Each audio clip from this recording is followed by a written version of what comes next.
ভাই 50 টাকার কলা দিও তো। না না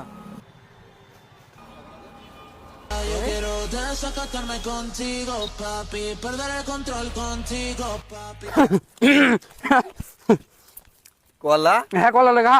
কি ব্যাপার বিশাল খুশি খুশি মনে হচ্ছে। বিরাট খুশি আজকে কলা দিতে গিয়ে ওই লোকটাকে 100 টাকা লোড দিয়েছি, এছাড়া আমি 50 টাকা কলা বদলেছিলাম, দিয়ে ঘুরে আমাকে 150 টাকা দিয়েছে প্লাস কলাও দিয়েছে। ইয়া তুই কি করেছিস? গরিব মানুষের টাকা মেরে দিছিস মানে তুই? তো কি আছে, তো ঘরের মানুষ নাকি? ঘরের মানুষ মানে আমরা সম্মানীয় লোক, ও সম্মানীয় লোক, ও ইমানদারি করে খাচ্ছে, তুই টাকা মেরে দিলি? মেদ দিয়েছি আমি, মেলা দিন বাদে লাভ করেছি, বুঝতে টাইমটা আমাকে ঘুরে দিতে পারবো না। টাকা ঘুরে দিতে হবে, এসে লাভ করবো আমি তোকে। চ আরে পারবো না। আবার টাকা ঘুরে দিতে হবে তোকে। চ চ আয় আয়। ভাই আপনার একটা ভুল হয়েছে। বাদ দে না। কিসের বাদ দেবে? টাকা দে, দে টাকা। ও 500 টাকা দিয়েছিল, আপনি ওকে 150 টাকা ঘুরে দিয়েছেন। হ্যাঁ সরি শুনে কি করবে? এবার ঠিক মতন টাকা দেবা। এই মনে হয় 1000 টাকা দিয়েছিলি না? 1000 টাকা কবে ব্যান্ড